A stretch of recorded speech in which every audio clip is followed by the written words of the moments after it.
What's going on, everyone? Welcome back to another edition of Pistons Daily, where you can find daily content covering all things Detroit Pistons, Monday through Friday. I'm your host. My name is Kyle Garrison. I'm over on Twitter at Kyle Garrison2, where I talk all things Detroit sports. So head over there, give me comments, questions, concerns, episode ideas. I'd love to hear from all you guys. Also, shout out to everyone who tunes in every single day. The channel has grown at an unbelievable rate, and it is all thanks to you guys. So once again, I really appreciate it. Also, I just wanted to clear things up from my video 2 days ago. I believe it was on Wednesday. I said that Chris Middleton can play the 4, and I got a bunch of comments about the fact that he's a 3, and he does primarily play the small forward position. I just was kind of remembering him a little bit at that small ball 4 with Giannis at the 5 in the early Buck days.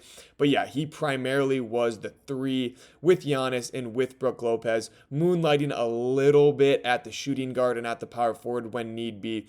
But mostly he was that small forward position. But again, he's just another wing that could give you some flexibility if someone goes down. But I mean, at the end of the day, I think there's close to no chance that even if he is bought out by the Wizards, the Pistons go out and get him. He just doesn't fit the timeline.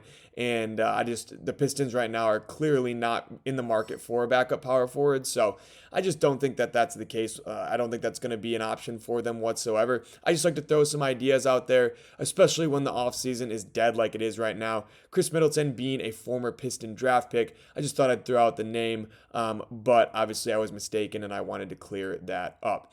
With that being said, let's jump right into today's video. So the first thing that I wanted to touch on is our underrated skill of the day on this Pistons team, and it is Caris LeVert's playmaking ability. So I think with Trajan Langdon kind of coming out and saying that Jaden Ivey is going to take some of the backup point guard minutes, I think people got a little bit clouded and kind of forgot about the fact that Caris LeVert is very good as an on-ball player.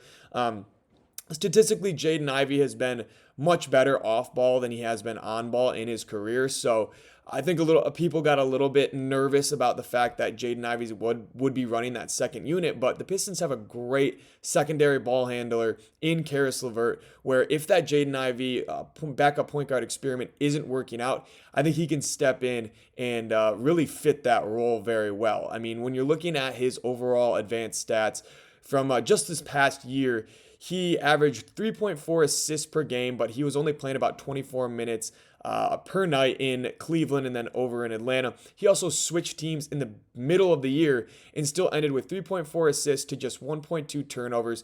So he had a 2.88 assist to turnover ratio, which was top 30 in the entire NBA. So clearly he takes care of the ball, and he is a score-first point guard that has the ability to find his teammates when need be. So I just really like his ability to find open teammates, like I mentioned, but also if he needs to go get a bucket, he can go get a bucket. And with this second unit, I think last year we were relying on Dennis Schroeder to do that, and he's just a little bit smaller. Sometimes his finishing was inconsistent, but I think Caris LeVert with his downhill driving ability will allow the defense to collapse a little bit on him once he starts getting going, and that will open up players like Duncan Robinson and Ron Holland to get opportunities from the corner or on driving kicks where Ron can find a way to get to the cup as well. I just think that'll space out the floor a little bit better than what Dennis Schroeder brought to the table last year, and I'm excited to see kind of how Caris LeVert molds himself into this young core and into this second unit as somebody who's going to be relied on to do some playmaking.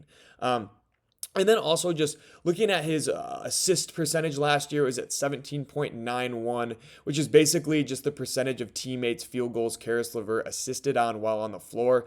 And that was in the 72nd percentile in the entire NBA. So again, an above average statistic, very solid for Caris LeVert. When he's on the floor, he makes plays, and that's simple as that. So I really like his ability to do that. And then also when we're looking at his overall just advanced stats, his creation ability was in the 80th percentile, 5.3. His portability was in the 70th percentile, 5.9. And I think most importantly, his passer rating was at a 6.7, which was in the 84th percentile in the NBA. And that's very important because, again, like I mentioned, Jaden Ivey, his status as a backup point guard is a little bit up in the air. We really don't know what he brings to the table. So having another option there like Caris LeVert, I think is very important, and I like the pickup overall. So I'm just excited to see what he can do with, again, like I mentioned, Ron, Duncan Robinson, Isaiah Stewart, all guys that are coming off the bench, I think are really going to benefit from playing with Caris, and I'm just excited overall to see what he can do this year. But moving on, I wanted to touch on another topic here, and that is just overall the medium-sized contracts that the Pistons have and how that can affect the trade deadline. So obviously, we've talked about it a bunch.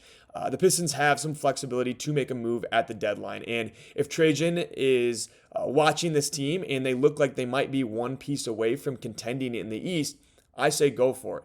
I know some people are a little bit indifferent. Some people kind of want them to be patient. But if you have the assets and you have the contracts to make something work, this trade deadline is a great time to do it. If everyone is healthy and you're looking at the rest of the Eastern Conference top to bottom and you say, man, there's only 2 teams that realistically I could say we're better than, and we can still compete with them in a 7-game series and within the Knicks and the Cavs. So the Magic, the Hawks are all teams that, might be able to take a little bit of a leap, but the Pistons are right there with them. So with the additions of Duncan Robinson, Karis LeVert, the Pistons now have multiple medium-sized contracts, quote unquote, and those can be moved if you combine them for a larger contract. Last year, the only real large contracts or, relatively large contracts that the Pistons had were Cade Cunningham, Tobias Harris, and Isaiah Stewart. So if we're looking at the rest of the team, there was not very many players that were above $10 million. In fact, I think Jaden Ivey was the only one who made over $10 million besides the 3 players I mentioned. So, this year you still have an expiring Tobias Harris. You have Isaiah Stewart. You've got Duncan Robinson, who you just signed. You've got Karis LeVert, who you just signed. These guys are all on $14+ million annual contracts. And then you look at Paul Reed, who's also making $5 million.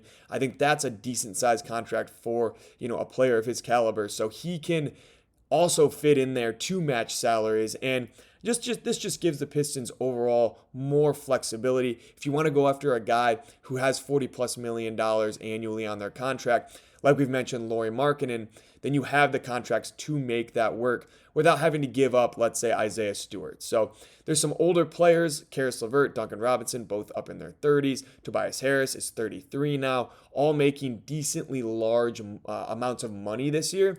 And those could be all flipped if you want to go make a big splash. If Trajan Langdon, again, looks at this team as true contenders at the deadline and you want to make a push at an all-star level player like the Pacers did a few years ago with Pascal Siakam, then I think the trade deadline would be a perfect time to do it. And if you get the right offer, I say pull the trigger. But let me know in the comments if you think the Pistons should make a big move at the trade deadline with their current contract situation, or stick with their current roster and ride with the young core. Obviously, if you do go out and get somebody who is $40+ million, you have a bunch of extensions looming with these young guys, and that could make things difficult. So you might not want to do that if you're Trajan Langdon, or you think right now is a time to go and do it and go win.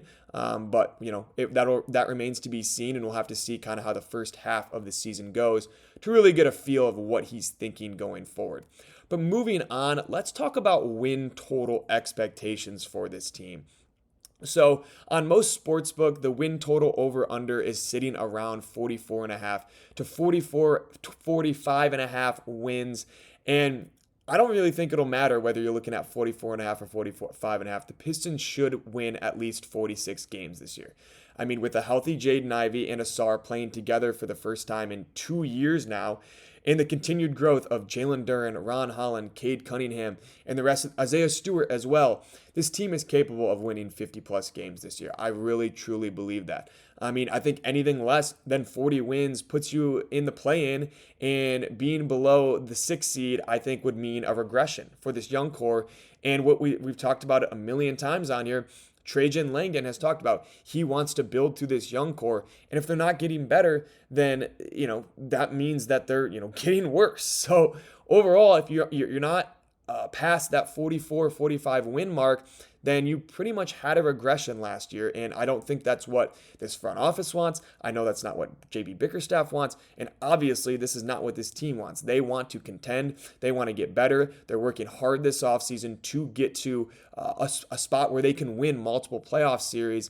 And with the leap that we saw from 2023 to 2024, this young core has expectations to compete in the Eastern Conference and take a large step forward this year. And with expectations, it comes you have to produce results. If there's expectations and you aren't meeting them, then there has to be conversations had about what is going wrong. So I know that this young core wants to work well together and they want a future together. So I just think that there is a very, very good possibility we see a 50-win team this year, and they're all bought in, as long as everybody stays healthy, obviously. But I mean, I think simply winning 40 plus games and losing in the play-in or losing in the first round is no longer considered an overachievement for this Pistons organization. Again, people expect results now, and pressure breaks diamonds or it can burst pipes. So we'll just have to see what this young core is able to do with a little bit more pressure on their shoulders.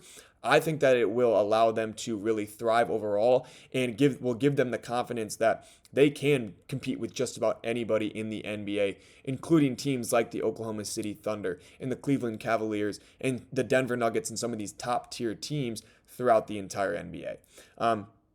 With that being said, I'm expecting the Pistons to win at least 46 games. So if you're looking to go throw some money down on any of these sports books that have the Pistons at 44.5 or 45.5, I truly believe it's a good bet. Obviously, like I already mentioned, barring any injuries or unforeseen circumstances.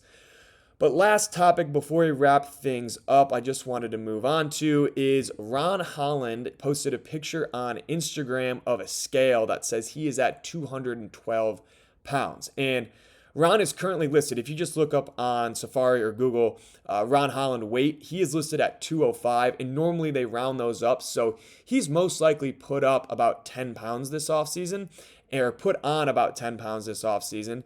And I think that's really important for this team. And I'll tell you why. Why does this matter overall?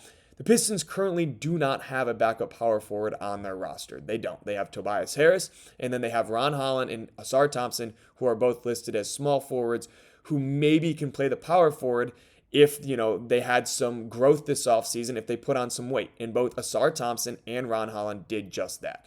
We've seen now that Asar, I think, put on about 7 to 10. I think Ron put on about 7 to 10 pounds this offseason. So clearly the front office had a plan in place to throw some weight on these guys so they can play a little bit of power forward, potentially play on the floor at the same time, and have the option to give them power forward minutes if you have an injury for Tobias Harris, or he gets in foul trouble, or he isn't playing up to the standard that he set for himself last year. So having Ron Holland and Asar Thompson gain a little bit of weight, put on a little bit of muscle without losing their explosiveness and their quickness is important for this team going forward. And I mean, every day that goes by, I talk more and more about how the Pistons need to grab a backup power forward, but this gives me a little bit more confidence that maybe Ron Holland can round his body out to be able to compete with some of those bigger power forwards in the league. Again, I don't see how he can match up with a Pascal Siakam of the world or